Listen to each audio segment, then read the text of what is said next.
Il y a un appel qui a été lancé pour organiser un rassemblement à Paris le 26 janvier 2025 à 14 h au niveau de la place de la Nation.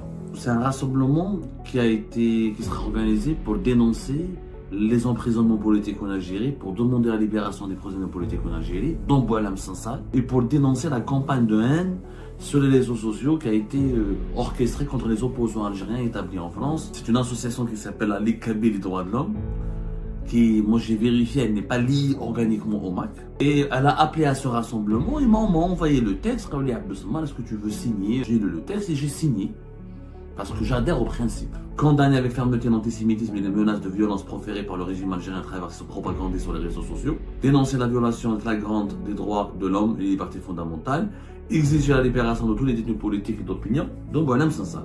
La persécution des journalistes harbou, les maquistes harbou, les islamistes harbou, les hirakistes harbou.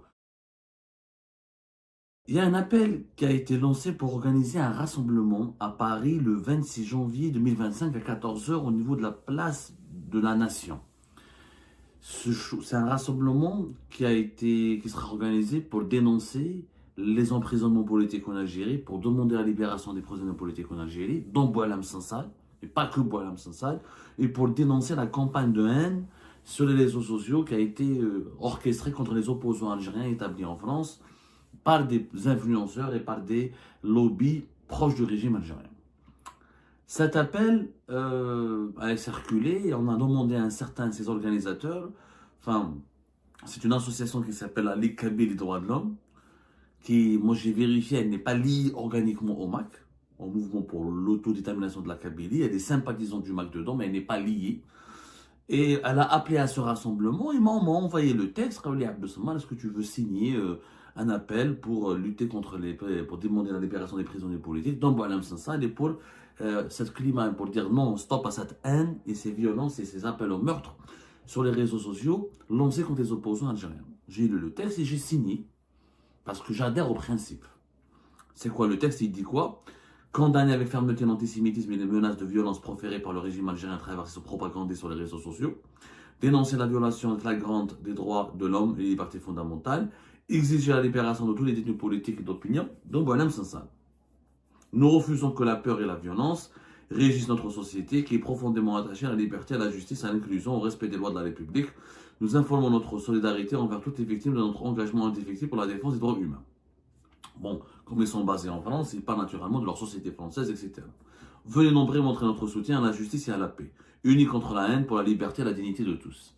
Ces valeurs m'ont plu, parce qu'effectivement, il y a des campagnes de haine sur les réseaux sociaux orchestrées par des propagandistes proches du régime algérien et qui, malheureusement, depuis 3-4 ans, il y a un terrible qui a été déversé sur les opposants, sur les Kabyles, parce qu'on croit que toute Kabyle est maquise, sur les Marocains, parce qu'on pense que tous les Marocains sont responsables de la politique de leur gouvernement et de leur roi. Moi, j'ai dit oui. Ce matin, un ami m'envoie un message, un ami qui se reconnaîtra, que je salue. Il m'a dit, Abdou, je comprends pas pourquoi tu as signé ce texte, parce que parmi les signateurs, il y a des gens d'extrême droite française et des Marocains, des proches des autorités marocaines. Effectivement, il y a quelques députés français ou sénateurs comme Sébastien Chenu, qui est vice-président de l'Assemblée nationale vice-président de l'Assemblée nationale en France, et qui est un des premiers responsables du Rassemblement national, qui est l'extrême droite en France.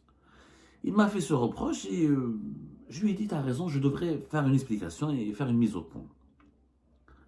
Vous savez, aujourd'hui, il n'a jamais été difficile d'être un opposant en Algérie, d'être un journaliste indépendant, et d'être un esprit libre et d'être un démocrate progressiste en Algérie. La position du démocrate progressiste en Algérie, elle est terrible en ce moment. Elle est terrible. Pourquoi elle est terrible? Parce que, on est censé être... On lutte contre la dictature dans notre pays, et on veut du changement démocratique dans notre pays, et on se bat pour toutes les libertés publiques et individuelles, y compris pour celles et ceux qui ne sont pas d'accord avec nos idées, qui nous détestent et qui nous diabolisent.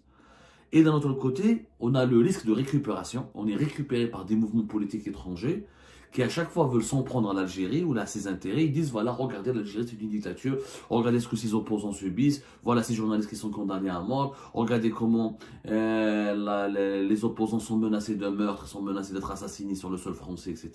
Donc, les mouvements politiques comme l'extrême droite française, ce qu'on considère comme étant l'extrême droite française, essaie de nous récupérer ou essaie de nous instrumentaliser pour s'attaquer à l'Algérie. Du coup, nous sommes entre le marteau et l'enclume. À la fois, on ne sait pas quoi faire, comment gérer, à la fois, comment peut-on continuer à dénoncer les autorités de la dictatoriale, parce que nous, notre problème n'est pas avec l'État algérien, on le dit 1000 fois. Moi, j'ai pas besoin de le répéter, mon engagement est connu. Moi, j'ai commencé à être journaliste indépendant en Algérie, j'ai fait de la prison en Algérie, je suis venu ici par un accident d'histoire. Je n'ai jamais voulu être réfugié politique, je ne l'ai jamais cherché. On m'a persécuté, on m'a obligé à fuir mon pays et on m'a privé de ma famille et de mon pays parce que je suis un journaliste indépendant qui fait du journalisme engagé, c'est-à-dire qui enquête sur les malversations financières des dirigeants du pays, qui défend les droits de l'homme, qui dénonce les injustices et l'instrumentalisation politique de la justice en Algérie et qui est contre la politique dictatoriale et arbitraire qui viole les libertés publiques et les libertés fondamentales de mon cher Algérie. Comment je dois mener un combat contre la dictature de mon pays sans être récupéré par l'extrême droite? C'est extrêmement difficile. Il faut que nos compatriotes sachent que quand on est à l'étranger, quand on est exilé, la récupération politique, elle est inévitable. Bien sûr, il y a des Marocains, des Égyptiens, et des Français, des Israéliens, des Émiratis, celles et ceux qui n'aiment pas l'Algérie parce que c'est l'Algérie, et non pas parce que l'Algérie est une dictature. Il y a des Marocains qui n'aiment pas l'Algérie parce que c'est l'Algérie, il y a des Français qui n'aiment pas l'Algérie parce que c'est l'Algérie, il y a des extrémistes partout. Pas uniquement au Maroc, pas uniquement en France, pas uniquement aux Émirats. Il y a des extrémistes un peu partout. L'extrême droite, c'est quoi son but? C'est de couper tous les ponts avec des pays qui fournissent des immigrés pour les pays européens comme pour la France et qui ont une vision assez négative, une vision assez dangereuse, on va dire, de la communauté musulmane, du développement de l'islam, ou les descendants des immigrés dans les territoires de leur pays. En fait, ce que fait le régime algérien avec les subsahariens, l'extrême droite française rêve de le faire avec les migrants maghrébins, par exemple, les migrants musulmans en Europe. C'est-à-dire les expulser, les violenter, les chasser. Mais le régime algérien le fait déjà. J'ai déjà expliqué qu'on ne peut pas donner des leçons de morale à l'extrême droite française quand on n'est pas nous-mêmes, ou la européenne, quand on n'est pas nous-mêmes vertueux et exemplaires. Regardez comment les migrants subsahariens sont par exemple traités comme des esclaves, violentés et expulsés violemment et balancés en plein désert. Ça, c'est un autre... Le régime algérien, on en a parlé. Maintenant, pour nous, les opposants, la seule solution pour que l'on ne soit pas récupéré, parce que là, je suis responsable de ce que je fais. Moi, je suis responsable de ma signature. Je ne pas être dans cet appel à rassemblement que j'encourage. Moi, je ne vais pas y participer, pour être tout à fait sincère avec vous, mais j'encourage l'esprit. J'approuve qu'il y ait un rassemblement en France pour demander la libération de tous les détenus politiques, pour dire non aux semeurs de la haine et pour dire non aux confusions entre Kabyles et maquistes, entre Marocains et partisans et hauts responsables du régime marocain, ou là pour toutes les confusions, les amalgames, je les dénonce et je demande la libération non seulement de Boualem Sansal mais de tous les prisonniers politiques. C'est un combat que je mène depuis 4-5 ans, pas depuis aujourd'hui. Je ne vais pas y aller à ce rassemblement, mais j'approuve cette initiative. Maintenant qu'il y ait des signataires qui figurent parmi l'extrême droite française, la faute est à qui? La faute est au régime algérien, c'est pas de ma faute. C'est le régime algérien, n'emprisonnez pas, ne persécutez pas, n'avait pas créé ou n'avait pas mis en place une campagne médiatique jour et nuit depuis 4 ans avec un matraquage massif sur les réseaux sociaux, dans les médias publics, dans les mosquées, dans les journaux, sur les sites internet, en diabolisant les opposants et certains pays adversaires comme le Maroc, la France, les Émirats, etc. En inculquant une culture de haine, en communiquant, en noyant l'esprit de nos compatriotes dans une rhétorique guerrière, d'une agressivité illimitée, excessive et insupportable. En semant la haine dans les esprits et les cœurs de nos compatriotes contre toutes les personnes qui s'opposent à l'agenda du pouvoir. S'il n'y avait pas ce matraquage médiatique puissant depuis 4 ans, un matraquage appuyé et alimenté par toutes les théories complotistes, les fake news, de la désinformation, les mensonges. On fait croire aux Algériens qui sont menacés par des opposants qui sont armés par la France, par le Maroc, par Israël, que tout ce qui que l'opposant lui-même n'est pas sincère, n'est pas sérieux, que si l'Algérie va mal, c'est à cause des complots, de la Aïsaba, de ces opposants qui sont depuis l'étranger. S'il n'y a pas de casse, s'il n'y a pas de pommes de terre, s'il n'y a pas de poulet, s'il n'y a pas de pneus, s'il n'y a pas de pièces détachées, s'il n'y a pas de voiture, si l'inflation elle est élevée, s'il y a de la pauvreté, s'il y a de la misère, tout est à cause des étrangers et de leurs sous-fifs ou de leurs esclaves opposants algériens. À force d'alimenter cette campagne de désinformation, de propagande jour et nuit, dans les télévisions publiques, privées, sur les réseaux sociaux avec des mouches électroniques et des communautés virtuelles gérées par les armées électroniques, dans la presse papier, la presse écrite. On a créé une génération d'Algériens et d'Algériens qui ont la haine dans leur cœur. Qui n'ont pas, heureusement qu'il y a la majorité de nos compatriotes n'ont pas cédé à cette propagande, mais malheureusement une bonne partie de nos compatriotes, notamment les plus jeunes, qui n'ont pas d'esprit critique, qui n'ont pas un niveau d'instruction élevé, qui n'ont pas des parents et des familles structurées pour les aider à distinguer entre le vrai et le faux, entre le bien et le mal, ils ont cédé à cette propagande et ils ont grandi, ou là ils ont évolué ces 3-4 dernières années avec de la haine, avec la banalisation du terrorisme, avec la banalisation de la volonté de faire de la guerre, avec un esprit belliqueux. On croit qu'il faut faire le djihad, il faut faire la guerre à ces étrangers et leurs amis opposants algériens pour protéger le pays. Du coup, les appels à la violence, au meurtre et l'apologie du terrorisme se sont totalement banalisés. C'est pour ça que nous avons eu cette crise des influenceurs entre l'Algérie et la France. La majorité de ces influenceurs, vous les avez bien vus, qui ont été emprisonnés ou arrêtés par les autorités françaises, n'ont pas de niveau d'instruction, sont des cas sociaux, c'est des cas très fragiles psychologiquement, et ils ont été manipulés ou entraînés par la propagande du régime, par la propagande officielle algérienne, dans un magma de haine et de ressentiment et de vengeance d'envie et d'agressivité qui les a transformés en des criminels potentiels. La solution à tout cela, c'est quoi? La solution est très simple, elle est entre les mains du régime algérien. 1. Cessez de nous persécuter.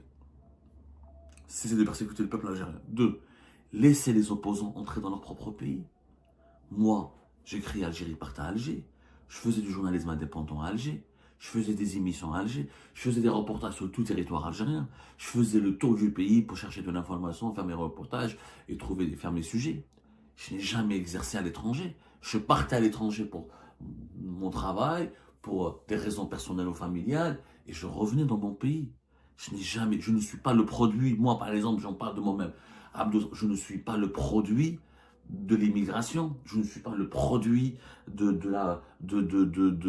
réseaux sociaux, je ne suis pas le produit d'un quelconque processus médiatique ou idéologique qui a été lancé depuis l'étranger. Moi, je suis venu dans mon pays, j'ai créé Algérie Part dans mon pays, je fais du journalisme depuis mon pays. La majorité de mes sources écrasantes sont des Algériens et des Algériens. Mes enquêtes, mes reportages, mes émissions, mon passé, mon parcours vient de l'Algérie. On m'a forcé de s'exiler. On m'a forcé de devenir réfugié politique. On m'a forcé de quitter mon pays. À cause de quoi? À cause de la persécution. Si le régime algérien maintenant ou il craint la récupération de l'extrême droite, ou craint les attaques de l'extrême droite européenne ou française, surtout française. C'est très simple. Il n'a qu'à nous laisser rentrer chez nous.